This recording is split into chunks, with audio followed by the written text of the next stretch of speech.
First ಜಾತಿಯನ್ನು ದುರುಪಯೋಗ ಮಾಡಿಕೊಳ್ಳುವಂಥದ್ದನ್ನು ಅವರು ಬಿಡಬೇಕು. ಇವತ್ತು ಹಾಗಿದ್ರೆ ನಾನು ದಲಿತ ಅನ್ನೋದು ಆಗಿದ್ದರೆ ಸತೀಶ್ ಜಾರಕಿಹೊಳಿ ಅವ್ರ ಬಗ್ಗೆ BJP ಪಾರ್ಟಿಯವರು ಯಾಕೆ ಮಾತಾಡ್ತಾ ಇಲ್ಲ?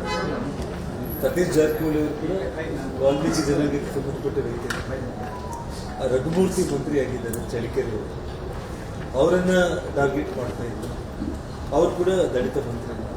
ಹಾಗಾಗಿ ನಾಗೇಂದ್ರ ಅವರು ಇವತ್ತು ಜನಾರ್ದನ್ ರೆಡ್ಡಿ ಅವರಿಗೆ ದಲಿತ ಮಂತ್ರಿ ಆಗಿದ್ದಕ್ಕೆ ಹೊಟ್ಟೆ ಕಿಚ್ಚು, ಅಥವಾ BJP ಪಕ್ಷದವರಿಗೆ ದಲಿತ ಮಂತ್ರಿ ಆಗಿರೋದಕ್ಕೆ ಹೊಟ್ಟೆ ಕಿಚ್ಚು ಅನ್ನೋದನ್ನು ಫಸ್ಟು ಅವ್ರು ಬಿಡಬೇಕು. ಮತ್ತು ಕಾಂಗ್ರೆಸ್ ಪಕ್ಷ ಕೂಡ ಇವತ್ತು ಅವ್ರನ್ನ ಮುಂದೆ ಬಿಟ್ಟು ಇವತ್ತು ದಲಿತ ಅನ್ನೋ ಕಾರ್ಡನ್ನು ಪ್ಲೇ ಮಾಡಿದರೆ ಅವ್ರಿಗೇನಾದರೂ ಉಪಯೋಗ ಆಗುತ್ತೆ ಅಂದರೆ ಅವ್ರಿಗೆ ಇದು ಕೊನೆ ಅಂದರೆ ಅವ್ರಿಗೇನು ಹೇಳಲಿಕ್ಕೆ ಇವತ್ತು ನೀವು ಲೀಗಲಿ ಇದೊಂದು ವಿಷಯ ನನಗೆ ನೋಡಿದ್ರೆ ಇನ್ನೂ ಕರೆಕ್ಟಾಗಿ ಅಮೌಂಟ್ ಎಲ್ಲ ಕೂಡ SIT ಅವರು ರಿಕವರಿ ಸುಮಾರು ಮಾಡಿ ಅಕೌಂಟ್ಗೆ ಹಾಕಿದ್ದಾರೆ. ಅಂದರೆ ನಾನು ಒಂದು ವಿಷಯ ಹೇಳ್ತೀನಿ, ಹಾಗೆ ಕಳ್ತನ ಮಾಡಿದ್ಮೇಲೆ ಪೊಲೀಸರು ಒಬ್ಬ ಕಳ್ಳ ಯಾವುದೋ ಒಂದು ಪಿಟ್ ಪ್ಯಾಕೆಟ್ ಹೊಡೆದಿರ್ತಾರೆ ಅಂತ ಅವನ್ನ ಅರೆಸ್ಟ್ ಮಾಡ್ತಾರೆ. ಅರೆಸ್ಟ್ ಮಾಡಿಬಿಟ್ಟು ಅವ್ರ ಕಡೆಯಿಂದ ಅಮೌಂಟ್ ರಿಕವರಿ ಮಾಡ್ತಾರೆ. ರಿಕವರಿ ಮಾಡಿದೀವಿ ಅಂತೇಳಿ ಆ ಕಳ್ಳನ ಬಿಟ್ಬಿಡ್ತಾರೆ. ಕಾನೂನಲ್ಲಿ ಆ ರೀತಿ ಅವಕಾಶ ಇದೆನಾ? ಅಂದರೆ SIT ಅಧಿಕಾರಿಗಳನ್ನು ಭಾಳ ದೊಡ್ಡ ಪ್ರಮಾಣದಲ್ಲಿ ಮುಚ್ಚಿಕೊಂಡು ಅಮೌಂಟ್ ಎಲ್ಲ ರಿಕವರಿ ಮಾಡಿದ್ದಾರೆ. 800 ಅಕೌಂಟ್ಗಳಿಂದ ಅಮೌಂಟನ್ನು SIT ಅಧಿಕಾರಿಗಳು ರಿಕವರಿ ಮಾಡಿದ್ದಾರೆ. ಭಾಳ ಶ್ಲಾಘನೀಯ ಅಂತೇಳಿ ನಾಗೇಂದ್ರ ಅವರೇ ಹೇಳ್ತಾ ಇದ್ರು. ಅದಕ್ಕೆ ಅವ್ರ ಜೊತೆಯಲ್ಲಿ ತುಂಬ ಮೇಧಾವಿಗಳು ನಮ್ಮ ಕರ್ನಾಟಕ ರಾಜ್ಯದ ಲೀಗಲಲ್ಲಿ ನಂಬರ್ 1 ಪೊನ್ನಣ್ಣ ಅವರು ಕೂಡ ಕೂತಿದ್ದಾರೆ. ನನಗೆ ಆಶ್ಚರ್ಯ ಆಗ್ತಾ ಇದೆ. ಅಂದರೆ 800 ಅಕೌಂಟ್ಗಳಿಗೆ ಹೆಂಗೋಯ್ತು, ಯಾಕೆ ಹೋಗ್ಬೇಕಾಯ್ತು? ಮತ್ತು ಇಡೀ ಚಾರ್ಜ್ ಶೀಟಲ್ಲಿ ತುಂಬ ಕ್ಲಿಯರ್ ಆಗಿ ಬಳ್ಳಾರಿ ಪಾರ್ಲಿಮೆಂಟ್ ಚುನಾವಣೆಗೆ ಆ ಹಣ ಯಾವ ರೀತಿ ದುರುಪಯೋಗ ಆಗಿದೆ ಮತ್ತು ಬಳ್ಳಾರಿ ಭರತ್ ರೆಡ್ಡಿಗೆ ಇಷ್ಟು ಅಮೌಂಟ್ ಗಣೇಶ್ ಅವ್ರ ಹೆಸರುಗಳು ಕೊಡ್ತಿದ್ದಾರೆ.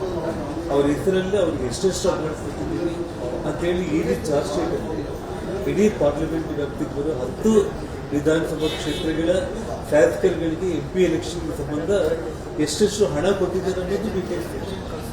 ಸೊ ಹಾಗಾಗಿ ಇದೆಲ್ಲವೂ ಕೂಡ ಅವ್ರು ಏನು ಮಾತಾಡ್ತಿದ್ದಾರೆ ಕರೆಕ್ಟ್ ಅಲ್ಲ. ಇವತ್ತು ಭಾರತೀಯ ಜನತಾ ಪಕ್ಷದ ನಿಲುವು ಒಂದೇ ಒಂದೇನೆಂದರೆ ನಾಗೇಂದ್ರನ ಕೈಬಿಟ್ಟು ನೀವು ಇನ್ನೂ ದಲಿತ ಮಂತ್ರಿಗಳು ಯಾರನ್ನ ಬೇಕಂದ್ರೆ ನೀವು ಮಾಡ್ತೀವಿ. ಅದಕ್ಕೆ ಭಾರತೀಯ ಜನತಾ ಪಕ್ಷಕ್ಕೆ ಯಾವ ರೀತಿ ಇದಿಲ್ಲ. ಜನಾರ್ದನ್ ರೆಡ್ಡಿಗೆ ನಾಗೇಂದ್ರ ಮೇಲೆ ಇನ್ನೊಬ್ಬರ ಮೇಲೆ ವೈಯಕ್ತಿಕ ದ್ವೇಷ ಅನ್ನೋದಿಲ್ಲ. ಯಾಕೆಂದರೆ ನನ್ನ ಕೈಯಲ್ಲೇ ಬೆಳೆದಿರುವಂಥವ್ರು, ನನ್ನ ಕೈಯಲ್ಲೇ ಮೊದಲು BJP ಶಾಸಕರಾಗಿ ಗೆದ್ದಿರುವಂಥವ್ರು. ಅಷ್ಟೇ ಆಗಲಿ ಇವತ್ತು ಯಾರು ಕೂಡ ಇದಕ್ಕೆ ಕರಪ್ಷನ್ಗೆ ದಲಿತ ಅನ್ನುವಂಥ ಅಸ್ತ್ರ ಉಪಯೋಗಿಸಿದ್ರೆ ಏನಾದರೂ ಲಾಭ ಆಗ್ಬೋದು ಅಂತಂದರೆ ಇವತ್ತು ಆ ಜನಾಂಗದ ವ್ಯಕ್ತಿಗಳೇ, ಆ ಜನಾಂಗದ ಸಾಮಾನ್ಯ ಜನರೇ ಇವತ್ತು ಅವ್ರನ್ನ ತಿರಸ್ಕಾರ ಮಾಡ್ತಾರೆ.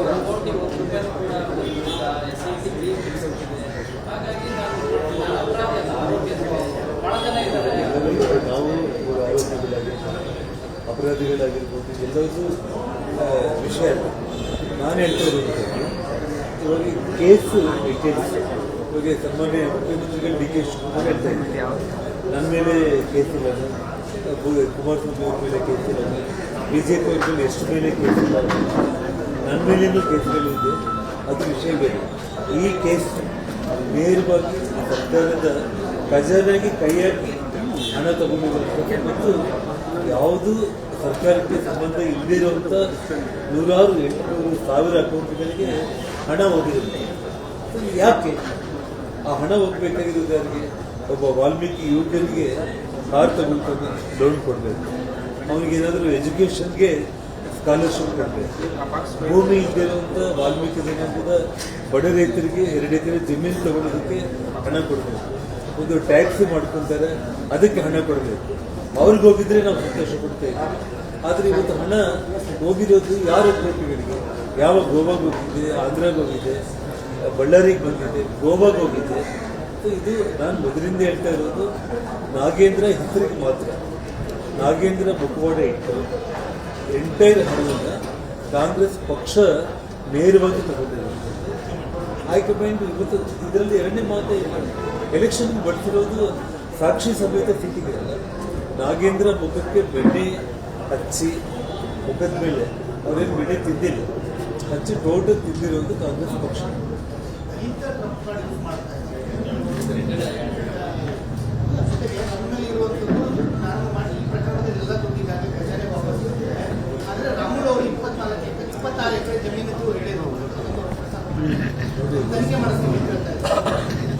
ಶ್ರೀರಾಮುಲವ್ರ ಹೆಸರಲ್ಲಿ ಪ್ರೈವೇಟ್ ಲ್ಯಾಂಡ್, ಇಬ್ಬರು ಪ್ರೈವೇಟ್ ವ್ಯಕ್ತಿಗಳ ನಡುವೆ ಇರುವಂಥದ್ದು ಅವು ಸಿವಿಲ್ ಮ್ಯಾಟರ್ಸ್ ಆಗುತ್ತೆ. ಇವತ್ತು ಸರ್ಕಾರಿ ಜಮೀನೇನಾದರೂ ಕಬಳಿಸಿದ್ರೆ ಅದನ್ನ ಮಾತಾಡಿ ನೋಡಿ. ಅವ್ರಿಗೆ ನಿಶ್ಶಕ್ತರಾಗ್ಬಿಟ್ಟು ಏನು ಮಾತಾಡ್ಬೇಕಂತೇಳಿ ಪ್ರಶ್ನೆ ಇಲ್ಲ. ಶ್ರೀರಾಮುಲು ಅವ್ರ ಮೇಲೆ ಯಾವುದೇ ಒಂದು ಸರ್ಕಾರದ ವಿಚಾರದಲ್ಲಾಗಿರ್ಬೋದು, ಒಂದು ಕರಪ್ಷನ್ ಆಗಿರ್ಬೋದು, ಇನ್ನೊಂದಾಗಿರ್ಬೋದು, ಯಾವುದೂ ಇಲ್ಲ. ಮತ್ತು ಅವ್ರು ಹೇಳಿರುವಂಥ ಭೂಮಿ ವಿಚಾರ ಕೂಡ ಇಬ್ಬರು ಪ್ರೈವೇಟ್ ವ್ಯಕ್ತಿಗಳಿರುವಂಥ ಸಿವಿಲ್ ಮ್ಯಾಟರ್ನ ಇದನ್ನ ಹಿಡಿದಿಲ್ಲ. ಗೌರ್ಮೆಂಟ್ ಲ್ಯಾಂಡ್ ಏನಾದರೂ ತಗೊಂಡಿದ್ರೆ ಬಂದು ರೆಕಾರ್ಡ್ ತೋರಿಸಿ ಮಾತಾಡಿರ್ತಾರೆ. ಆಲ್ರೆಡಿ ಲೋಕಾಯುಕ್ತಕ್ಕೆ ಕಂಪ್ಲೇಂಟ್ ಕೊಟ್ಟು ಅದು ಕೋರ್ಟಲ್ಲಿ ಕೇಸ್ ನಡೀತಾ ಇದೆ ಅಲ್ಲ.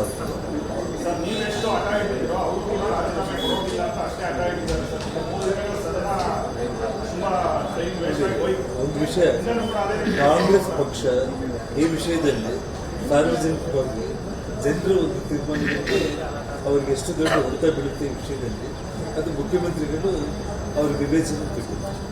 ಮತ್ತು ನಮ್ಮ ಹೋರಾಟ ಅಂತೂ ಬಿಜೆಪಿ ಪಕ್ಷ ನಾಗೇಂದ್ರ ಅವ್ರನ್ನ ವಜಾ ಮಾಡೋವರೆಗೂ ಹೋರಾಟ ಮಾಡಬೇಕು ಅಂತೇಳಿ ಪಕ್ಷ ತೀರ್ಮಾನ ಮಾಡಿದೆ. ಪಕ್ಷದ ಆದೇಶದಂತೆ ನಾವು ಹೋರಾಟ ಮಾಡ್ತೀವಿ. ಅದು ಪ್ರತಿಪಕ್ಷ ನಾಯಕರು, ರಾಜ್ಯಾಧ್ಯಕ್ಷರು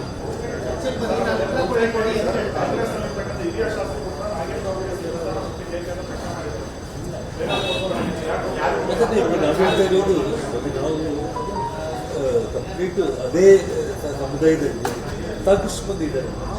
ಮತ್ತು ಇವತ್ತು ಬಿಜೆಪಿ ಪಾರ್ಟಿ ಸತೀಶ್ ಜಾರಕಿಹೊಳಿ ಅವ್ರನ್ನ, ರಘುಮೂರ್ತಿ ಅವ್ರನ್ನ ಟಾರ್ಗೆಟ್ ಮಾಡ್ತಾರೆ. ಹಾಗಾಗಿ ಇದು ಅನಾವಶ್ಯಕವಾಗಿ ದಲಿತ ಪ್ಲೇ ಮಾಡ್ತಿರೋದು.